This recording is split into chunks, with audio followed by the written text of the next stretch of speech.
అపోస్తలుల కార్యములు 6వ అధ్యాయము 1వ వచనము నుండి 10వ వచనము వరకు. ఆ దినములలో శిష్యుల సంఖ్య విస్తరించుచున్నప్పుడు అనుదిన పరిచర్యలో తమలోని వెధవరాండ్రను చిన్నచూపు చూచిరని హెబ్రీల మీద గ్రీకు భాష మాట్లాడు యూదులు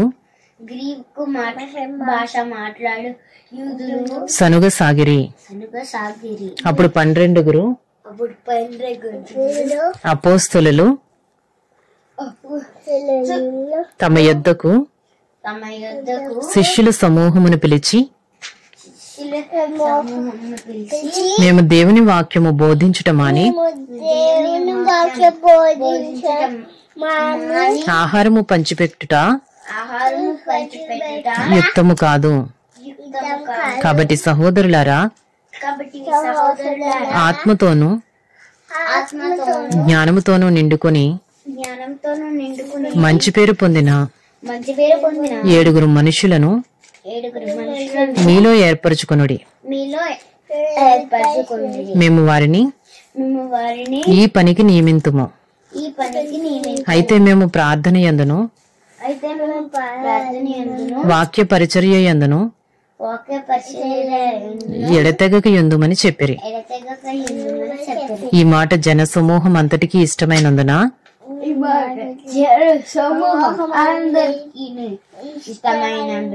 వారు విశ్వాసముతోనూ పరిశుద్ధాత్మతోనూ నిండుకొనిన వాడైన స్తెఫను, ఫిలిప్పు, ప్రొకొరు, నీకానోరు, తీమోను, పర్మెనాసు, యూదుల మత ప్రవిష్టుడును, అంతియొకయ వాడును అగు నీకోలాసు అనువారిని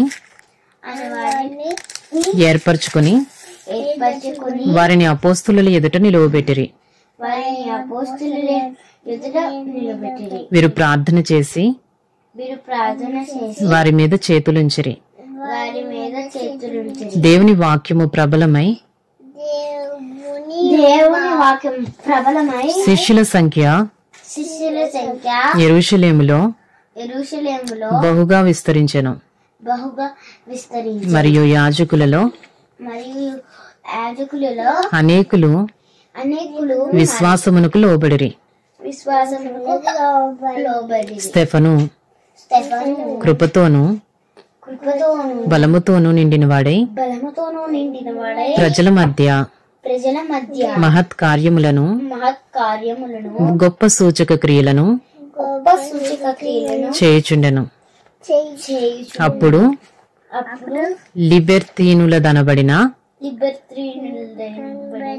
సమాజములోను కురేనీల సమాజములోను అలెక్సాంద్రియుల సమాజములోను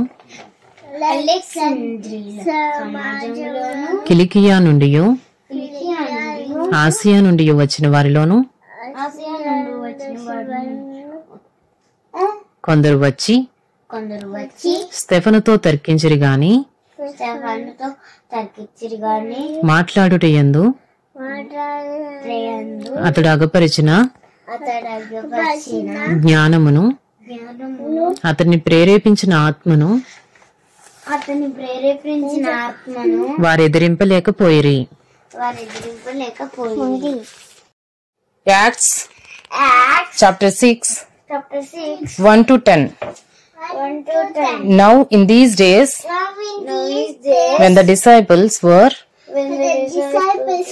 increasing number, a complaint by the Hellenists arose against the Hebrews because their widows were being neglected in the daily distribution, and the 12 summoned the full number of the disciples and said, it is not right that we should give up preaching the word of God to serve tables. Therefore, brothers, pick out from among you 7 men of good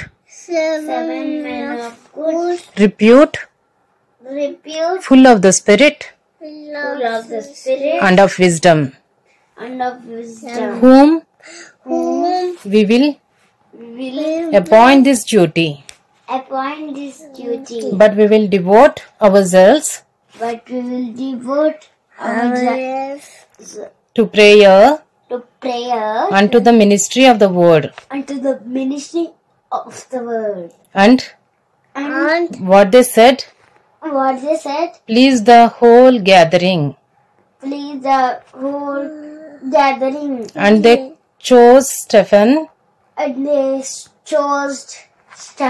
man full of faith and of the Holy Spirit, and Philip and Prochorus and Nicanor and Timon and Parmenas and Nicholas, a proselyte of Antioch. These they set before the apostles. And they prayed and laid their hands on them. And the word of God continued to increase. And the number of the disciples multiplied greatly in Jerusalem. And a great many of the priests became obedient to the faith. And Stephen, full of grace and power, was doing great wonders and signs among the people. Then some of those who belonged to the synagogue of the freedmen, as it was called, and of the Cyrenians, and of the Alexandrians, and of those from Cilicia and Asia rose up and disputed with Stephen. But they could not withstand the wisdom and the spirit with which he was speaking.